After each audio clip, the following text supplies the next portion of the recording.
Hello everybody, Julian Charles here of themindrenewed.com, podcasting to you as usual from the depths of the Lancashire countryside here in the UK. And on this, the 1st of May 2015, for our second interview this week, and just before anybody emails me to ask about this, having a second interview in the week is not going to be a regular feature of The Mind Renewed. I'm saying that straight away. This is going to be because, of course, we have something called the general election here in the UK coming up very, very soon, so that's why we have this second interview. And so joining us today, I'm very pleased to welcome to the programme Dr. Simon Pardoe, who is co-director of Public Space Research Dissemination, which is a not-for-profit organisation based in the UK that works to disseminate research information, especially from the universities, so as to make it available and engaging to industry, policymakers and communities across the UK. And that's not entirely clear to me exactly what that means, so I will be asking him in a moment to spell that out a little bit more for us. But Simon Pardoe is also founder of the UK campaign called Vote or Vote None, votenone.org.uk, which is seeking to encourage people, especially young people, who are registered to vote, who may feel apathetic or disaffected by the current party political choices on offer, to think again and perhaps vote for a candidate after all, or to vote none, to strike a line through all the choices and write none across the ballot paper in bold capital letters. Simon, thank you very much indeed for joining us. Well, thank you for giving me the opportunity to discuss this on The Mind Renewed. Well, I know that you've been very, very busy recently, having just got back from France, so it's very good of you to spare the time to speak with us. Well, as I said in the introduction, I guess the first thing that I really need to ask you is, I'm not sure what public space is about. I tried to get an idea from the website, but it's a very specialised thing. So could you just give us a better idea of what your line of work involves? Yes, the idea of it came from, I used to work at Lancaster University in the UK in social science research, and just felt an incredible frustration that so much good university research gets published only in journals that aren't accessible, physically accessible as well as intellectually accessible to most people. So we set up independently to try and communicate research to people that could use it and show that it could be done. Do you want an example? Yeah, actually an example would be good because it's still a little esoteric. Yeah, go ahead. Okay. The project that really prompted it was one where we were researching the public debate around GM crops, and I was going to villages around the UK which were GM crop test sites and interviewing people that were very distraught, that had been the whole communities torn apart by the opposition or use of the GM crops, not just on principle, but for example, that their own vegetable gardens had been sprayed as part of the test with chemicals that obviously have unknown consequences, Sure. Well, I can see why people do have concerns. We actually spoke with a scientist from MIT a few weeks ago who does in fact have grave concerns about glyphosate, which of course is involved with GMO crops. Exactly. And people were asking very basic questions like, if the Sahara sand can blow over Britain, how come GM pollen can only go 100 meters? And weren't getting real answers. But I did I had the opportunity to have some brilliant interviews with the protesters, the farmers who are planting it, the organizations campaigning against, and the industry. And in the end, that research went nowhere. It went into a book that no one will buy and no one will read. And I really felt we'd let them down. And my kind of undertaking to go back to the village halls and present it didn't happen, even when I offered to do it unpaid because it wasn't funded. Okay, so the work that you're doing actually allows that information to get to the people who need it, and so it's not just stuck on that shelf anymore. That sounds very, very worthwhile work. Well, it can be. Recent projects, one was on computer modelling as an alternative to animal testing to try and reduce the 9 million animals that are scheduled to be used in tests in Europe. A more recent one was on engaging people with the idea of energy saving as an alternative to the government's approach of giving money to the large energy companies to kind of do insulation to people. Well, yes, thank you very much. I think that gives a much clearer impression rather than my cryptic introduction there. Now, of course, to go on to the subject which we're going to talk about today particularly, as it happens, it was my wife who came across your campaign. We were just having a conversation about the general election, or the general selection, as I like to call it, coming up soon. And we were talking about how we both felt that the parties on offer, and in fact the party political system as a whole, seems increasingly ineffectual in the face of real centres of power, say global corporations, globalist bureaucracy, entities like the EU, the UN, etc., etc. And we were wondering whether to vote at all. And she did a bit of internet surfing and quickly found your campaign and your recent article at Positive News, which I think is very much worth reading. I'll just say what it is: How Voting None in May Could Transform UK Politics. And we were both very interested in what you had to say. Now, I'll ask you in a moment to describe that campaign in more detail, but I don't want to go straight into that just at the moment, because I want to ask you how this started. Am I right in thinking that you were involved in party political campaigning at some point? Is that how this got started? Yes, I mean, I have long been, in a sense. When I was a kid, my uncle was the economic spokesman for the Lib Dems, and he had a constituency in Cornwall, and we used to go down and help leaflet. And in Cornwall, in the southwest of England, politics is slightly more passionate than it is in other parts of the country, and it was an incredible experience. But in the end, the Conservatives got him out by writing to all the second homeowners, saying, if you live in a safe Conservative seat, will you vote here in Cornwall?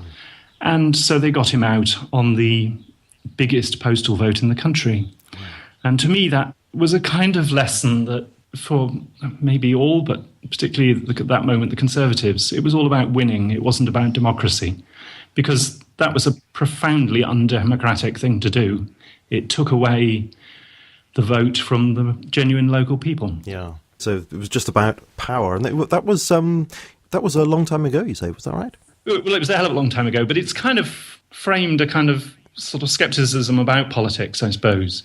But I've never really thought about, until recently, about the idea of the protest vote. Until in 2009, I was sort of persuaded to stand for the local council as a Lib Dem locally.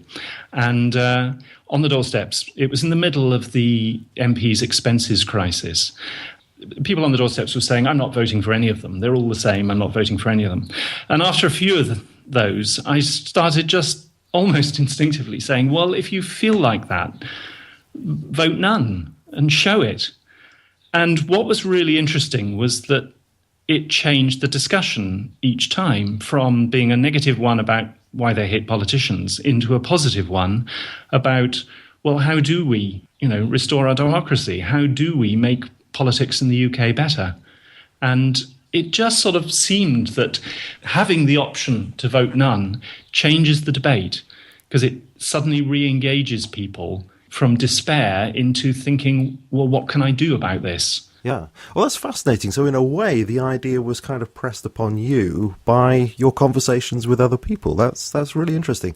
So now you've formalised it into this campaign. Has it started in the last year or so, or has it been going longer than that?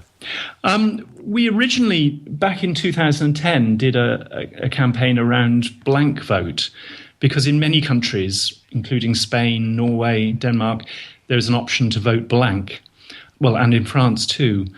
So we did a campaign around that, which we didn't do in a very big way. And in retrospect, it wasn't a good angle, because if you do leave your ballot blank, it will be just classified as voter intention uncertain. Well, they all get classified as that, but it would legitimately be voter intention uncertain. Yeah. So this January, having had a lot of emails saying, are you going to resuscitate this campaign? I decided, yes, I will, and let's redo it as Vote None, which is much clearer. Mm-hmm. Okay, so now, as you say, it's Vote None, and you're actually saying on the website, if that's what you want to do, anyway, to put this line through and put bold letters across the ballot paper. So can you describe more fully exactly what the campaign is presenting to people? Because you're not just saying Vote None, it's a much broader proposition than that, isn't it?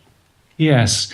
Really, to me, the big question for all of us is, how do we make this election work to improve UK politics?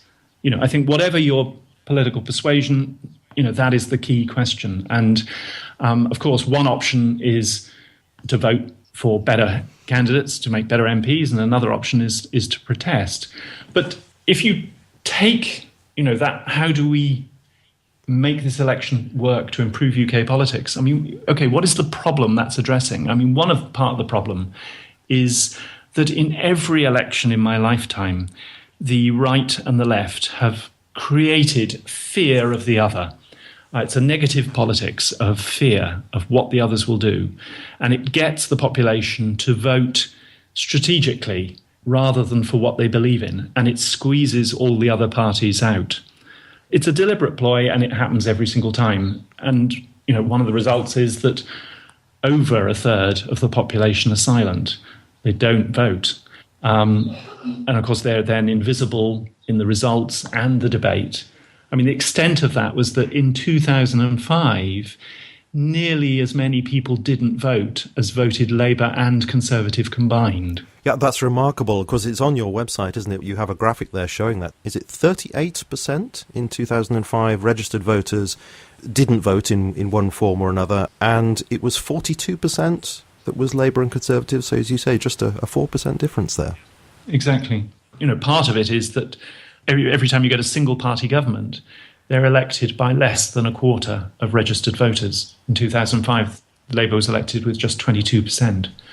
And the Ipsos Mori surveys and the Joseph Rowntree Foundation both show that it's the younger generation that aren't voting. In fact, there's a very clear correlation between age and voting. And that it's the less well-off, those in rented housing and so on, that aren't voting. In fact, there's a wonderful study from Joseph Rowntree Foundation of the 2010 election, of those people that said they were really comfortable on their current income, 80% voted. Those that said they were really struggling on their income, less than 50% voted. The implication is that UK politics isn't really working in the way that it should be working. It's good on self-interest, but not good on hope. And just going back to those unfiltered statistics, you have another page where you show constituency results, and there are some absolutely remarkable ones there. I mean, you've got from 2014 here, this is Rochester and Strood, 49% not voting. And the topping of the list here at 2010, Manchester Central at 53% not engaging. Yes. That is quite remarkable. I mean, I've had a lot of emails and tweets during this campaign from young people saying, the best thing is not to vote at all, and I send those charts and I say, well, did you ever hear about these people not voting? No. And the Rochester and Strood and Clacton by-elections in 2014 are particularly interesting because quite a small, in Rochester and Strood, it was only 21% that voted for UKIP and 49% didn't vote at all. And that tiny vote for UKIP has transformed the British debate, with the BBC endlessly telling us all about UKIP, but no one's telling us about the half that didn't vote. Yeah. So if those people could be invited to vote in some way or another, it's such a proportion there of the electorate that it would make a big difference. However, what I'm going to ask you is, have you had any communication from people actually telling you why they're not engaging with this electoral process? Can I turn it round and start from a different angle? Yes, which is absolutely. There are fantastic campaigns by Bite the Bullet and Operation Black Vote to try and get people to vote. But the problem for them, I mean, they aren't saying it's a problem, but I, having been in the position of trying to persuade people to vote, the problem is that you end up persuading people to vote for something that they don't necessarily believe in. And that just conceals and sustains the problem. So the idea of vote or vote none was that suddenly there's no reason to be silent. Everybody can do one of those. So it's an opportunity for, if you really don't want to vote for any of them, then it's an opportunity to make visible the low level of support that the parties have. Okay, and so one of the problems that we have at the moment is where people choose to not vote in whatever form that might be. So they might just not turn up or spoil the ballot paper or, I don't know, write in another candidate, Donald Duck or something, or whatever it might be. all those ways of not voting in a conventional sense are classified as rejected, but I understand that there are 4 categories into which those are put. Is that right? Yes. It's interesting because the returning officers responsible for counting the vote in each area have a degree of autonomy, but the advice nationally from the Electoral Commission is, well, there's a whole lot of examples of what they should accept as a vote and what they should reject. Interestingly, the ones they should accept are very broad. But what they should reject, one of the examples is that someone has written none of the above on the ballot and put a tick. And the advice is to classify that as voter intention uncertain. Right. So that becomes effectively the same as somebody who doesn't vote at all? No, it is announced on election night. Okay. But by classifying it as voter intention uncertain, they're mixing them with all the mistakes and errors and so on. So to mix protest with mistakes is an incredible way of silencing protest. Yes, so you are saying that by writing none, the idea presumably is that there will be a sufficient number of people who write none, and therefore that would have to be noticed and that would have to be announced, and effectively that will be to produce a category in its own right. Yes, I mean there have been petitions for many years asking for none of the above to be put on the ballot paper. And it kind of doesn't happen, and it's not really in a government's interest to put it there. But it may happen in the future, I don't know. I tend to take the view that, women didn't get the vote just by asking. They got the vote by making it happen. And in this case, we've already got the vote. So you just have to make the protest visible. If people write none clearly and put a single line through all the boxes and don't put a cross or a tick anywhere, it is unequivocally a protest vote, a vote for none. So it makes the classification as voter intention uncertain indefensible or untenable in the long run. But clearly, as with any public demonstration, it only has any impact if it's a decent size, if there's a significant number of people. In constituencies across the country, there will be tight results where there's just a few votes in between the winners and losers. So every vote is scrutinised to see whether it's a vote for a candidate. So the votes for none of the candidates are announced and are counted. The issue is to make them big enough so that they become newsworthy and significant in showing the level of support and lack of support for the parties, but also making them clear so that they get categorised a different way in the future. And so you are convinced that it would become news if everybody did exactly the same thing, that would be picked up? I mean, somebody has said, I think, on the YouTube channel, what evidence is there? Why would they take any notice of it necessarily? You just have to think of the numbers. A third of the registered voters, that's 16 million people, are not voting. If just some of those voted none, it would be the biggest public protest in UK history. So whatever it's classified as, it would be massive and it would be newsworthy. Whatever it's classified as, it shows there is a demand for a better or different politics, and it shows that the third aren't just apathetic. And it would help to show the low level of support for those elected and the low mandate for their policies. So in a way, you can see what we're presenting is a challenge to those that don't vote. We're saying, hang on, there's no reason not to vote. Either vote for a candidate you trust to work hard for things you believe in, or vote none in protest. We don't know to what extent the non-vote is apathy or dissent, but this is an opportunity for people to show which it is. Yeah. Okay, great. Now, I've already begun to ask you a couple of questions there based upon things that have been written on the YouTube channel. So what I'd like to do is to ask you a bunch of them. So the first one is really asking you where you're coming from philosophically. So one person has argued that we have a moral duty to vote because of the sacrifices people have made in the past to fight for universal suffrage. And they're quite outraged, actually, by the idea of people not voting. So just to ask you where you stand philosophically, do you see voting as a moral duty as opposed to simply a right that we have? Interesting. I would never not vote. If I didn't want any of the candidates, I would vote none.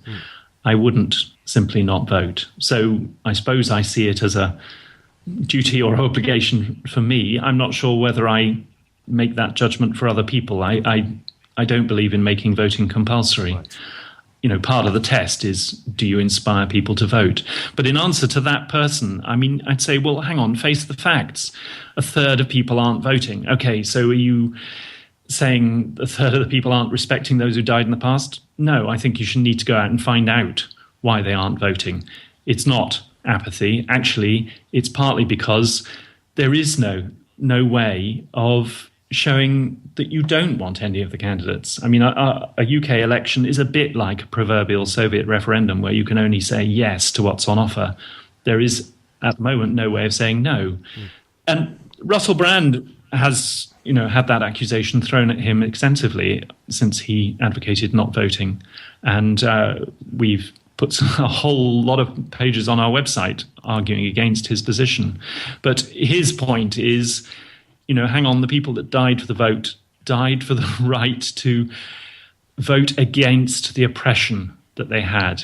And he said they didn't die for the right to vote for the kind of politics we now have. I think that's a good response, really. To vote for the current parties is not really what people died for in the past. Mm-hmm. Yes, I do see that is a good point. When I was thinking about this, I was thinking that really I've considered voting to be a right rather than a duty, and I've thought of right in the sense of a power.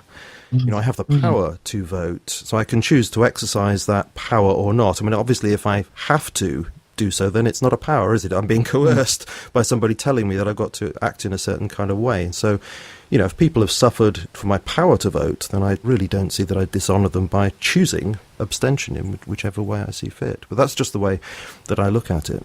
And that word abstention is interesting, isn't it? Because, in parliamentary debates, they can abstain and they're counted. In most business meetings, you abstain and you're counted. Abstaining shows that the current options don't address what you think is important. Yeah. And in our elections, there is no way of abstaining. And that's what we need. We need a way of, to me, a vote none is an abstention. And then that's where I disagree strongly with those who want to set up a none of the above party. Actually, that's illegal in Britain anyway. But the moment you're saying vote for us as none of the above, you've actually defeated the point of none of the above. None of the above is like an abstention. It covers all the things that aren't covered by the parties. So what would a none of the above party actually be? That would be different from just a category none of the above on the ballot paper. Well, exactly. But people from time to time try and set it up, and there are people trying to set it up at the moment. But it is, interestingly, none of the above is set out in British law as being something that you cannot call yourself in an election, simply because it's confusing. And that's absolutely right, because you can't suddenly claim to be representing all views that aren't represented by the other parties. It's ridiculous. Okay, so this is an idea to try to circumvent the state of law at the moment that there isn't a category. That presumably is why they're doing it. Absolutely, yes. It's sort of interesting. In the last couple of months, I realised there are very different approaches in this debate in the same way as there are in any politics, really. That some people are sort of wanting to be the person that gets it on the ballot. So, and my take on that is, are you really expecting 16 million people to stay quiet until you've got it on the ballot for them? It's the sort of great white man view of history, really. Our approach is much more of the direct action. If people do this, it happens. The Berlin Wall didn't fall down by people planning it. It happened because enough people did it. Yes. Well, that's attractive in its own right, absolutely. People acting independently, individually, and as a group phenomenon at a grassroots level, bringing about change in some way is attractive in itself. I want to go on with the same person, and a continuation of the comment they left on the YouTube channel, really, and they say that, or imply that, to vote none in the way that you're suggesting is tantamount to not voting, and so it's still morally reprehensible. Do you agree with that? Obviously not, but what's your response? Well, what are they saying? That you have to agree with one of the parties currently running. Otherwise... Well, either that, or they say that, the other option is you can vote tactically, and because you must vote, you should vote morally, you would vote tactically in order to end up with the least worst option. Well, people have had to vote tactically forever, for decades, and that's where we are. People don't vote for who they believe in. I mean, the Greens and the Lib Dems have argued for years that a huge swathe of the population, perhaps the majority of the population, would vote for them, but they don't, because they don't think they've got any chance of winning. So they vote for one of the two main parties, usually just to keep the other one out. And that negative politics is what we've had for so long. And it gets to the core issue, which is, to me, voting none, the option to vote none and even voting none are very positive actions. And that completely counters what is very often assumed, which is that they're somehow negative. Okay, so let's say that the campaign is successful. So let's say, I don't know, next time round it's highly successful. And can I just take you up on what success means? In a sense, I see this campaign as a pro-democracy campaign, trying to get everyone to take part and say there's no reason to be silent.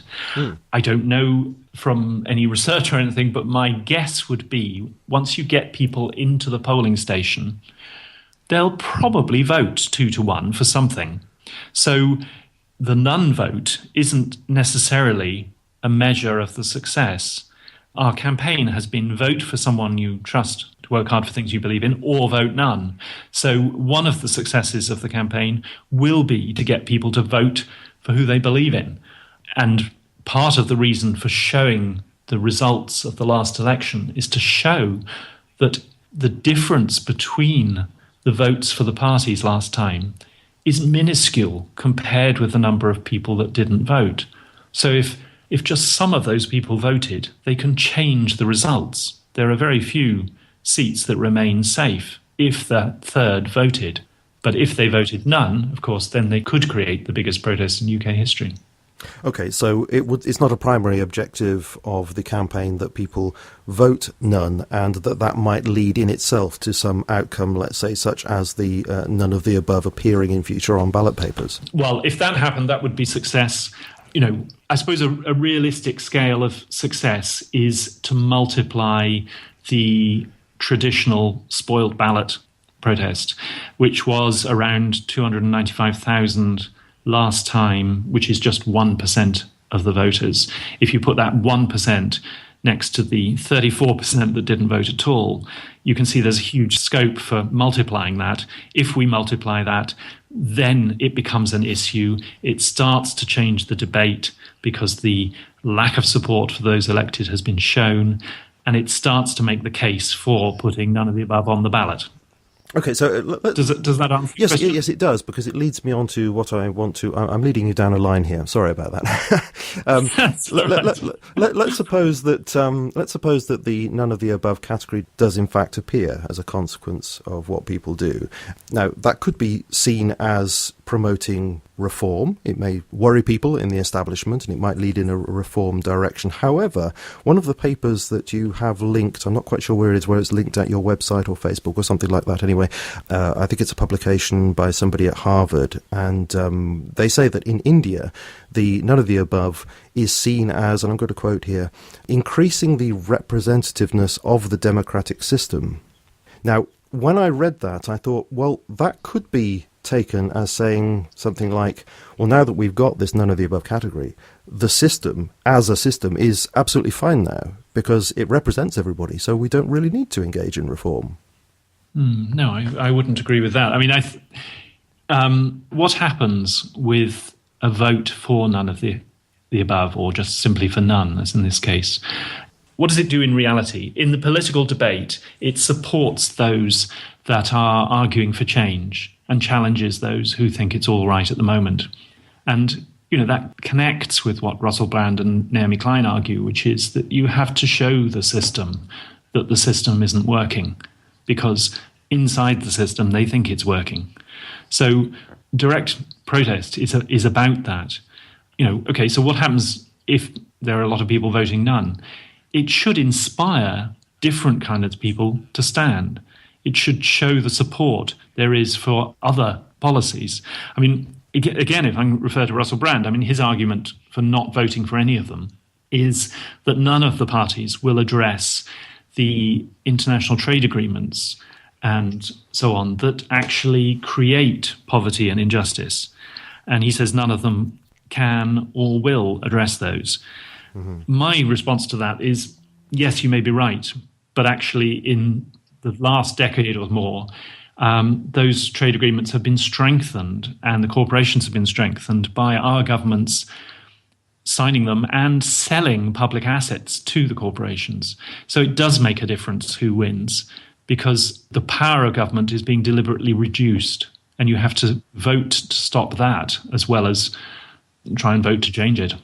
None of the above isn't represented in Parliament, so it's not part of the debate. So, no, it's not the solution. It's the solution if it inspires other candidates or other parties to stand. Of course, if none of the above actually wins, then you need to have another election with new candidates. But it doesn't need to win to achieve the effect of showing the demand for better politics and countering the story that this is all just apathy.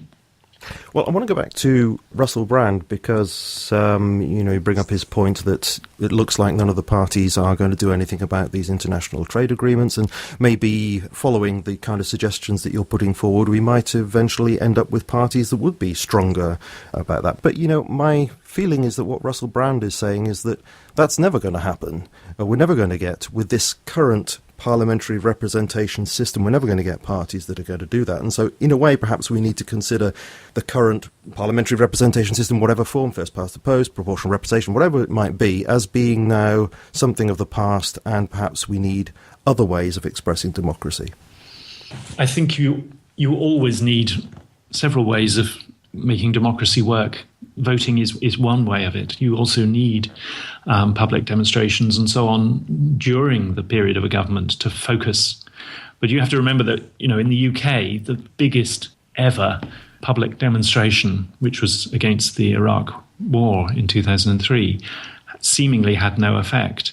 So there is a kind of massive disillusionment about voting and protest or any way of influencing government.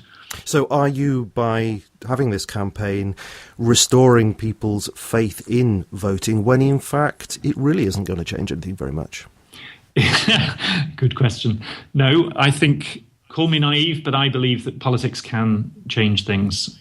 In fact, it was said by the leader of the Labour Party, Ian Miliband, just a few nights ago in an interview with Russell Brand, that they don't just need to be voted in, they need the public pressure to keep making the case. It comes to the issue of how powerful are politicians. Even the Prime Minister or whatever doesn't have that much power because they've got their party potentially voting against them. They've got the corporations and the incredible constant lobbying and power of that, and all of the media representing or misrepresenting each thing they do. So they need public support, public protest, demonstrations of support for or against whatever they're doing. Voting is one part of it. Voting is a key part of it, but it is only one part of it. Mm-hmm. Well, what you say certainly makes sense, but I just wonder if it puts the focus back onto the sort of traditional state of affairs, which could work to, not exactly silence, but dampen down the voice of protest, when in fact we really want to increase the voice of protest, really, don't we?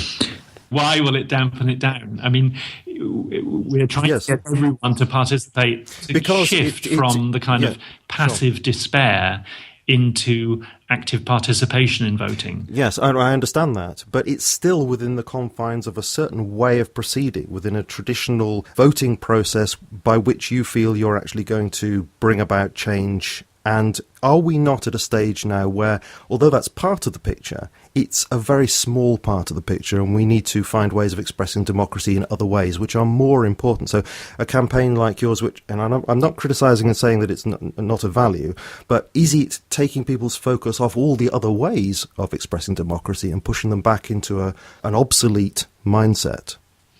No, I don't. Well, I don't think so at all. I mean, every few years we get given this tiny little voice, which is a vote. Using it doesn't mean doing nothing the rest of the time. Every time we go to the shops, which shop we go to, what we buy, is another voice. We create and sustain certain forms of consumerism, certain companies, certain ways of operating. Everything we do contributes to the way in which the world works at the moment. In a sense, the tragedy is a lot of people don't realize that, but simply getting people to vote or protest doesn't take away from that. Okay, that's interesting. So you see that what you're doing is part of a much broader picture of engagement in various ways. Yes, I think, for so many people, there's a sort of sense that they're not part of the society that matters. If you sort of think in the commercial sphere, I mean, advertising every single day is showing us that we need products to be part of a social world that we're not part of. Yeah. And if you can't afford those, the cumulative effect is you just feel like you're in a parallel universe. And that, to me, connects with the not voting, that you're not part of any of it, of what actually has any effect or what matters. And of course, that, A, is sad because people are despondent, but B, people don't realise the power they have. I mean, our government is only elected if people vote for them. The big corporations only exist if people buy their stuff. Absolutely. And even the poorest person in Britain has a spending power many, many times those of any person, of most people in Africa and so on. We have power in what we do. It's just that people don't realise it. Sure. Yeah, just as a matter of interest, what do you think of the kind of ideas that somebody like David Malone, who I spoke to last year, he's a BBC filmmaker, and he was talking about the possibility of setting up, say, creditor unions, so that people, say, invest with a particular bank, and as a union then of creditors, they keep an eye on what that bank is doing. And of course, the same thing could be said of various corporations. People who buy from certain corporations, they could get together as a kind of consumer union, and if that particular corporation or bank goes rogue in some way, then they say, well, we'll threaten to pull out our investments, or we'll threaten not to buy from you. And that would be just a different model of engaging democratically. Yes, absolutely. I mean, I bank ethically and try to do most things in that kind of way. I mean, it's always interesting to me that one of the most successful companies in Britain at the moment is John Lewis, which is sorry, I'm not sure of the technical term for it, but that it's owned by its staff. And my goodness, when you go into that shop, what a difference it makes. Yes, we bought a few things from there recently, actually. Yes. And it's been quite a nice feeling to think that it's run in that kind of way, yeah. Absolutely. And, so it's the opposite of the alienation that you see in so many workplaces where people don't have any sense of investment in the company and no control over what it's doing. If you're a cashier in HSBC or any of the other banks, it must be so disheartening to hear what they're accused of having done and just feel, well, they represent what my job is, but I haven't any control over what they're doing. Yeah, soul-destroying, I should think. Yeah. Now, of course, we're so late in the day now, aren't we? We're days away from this general selection, as I insist upon calling it. So is there anything that people can do now if they're interested in helping with this campaign? I think, we just have to keep in view that kind of priority of how do we make this election work to improve UK politics.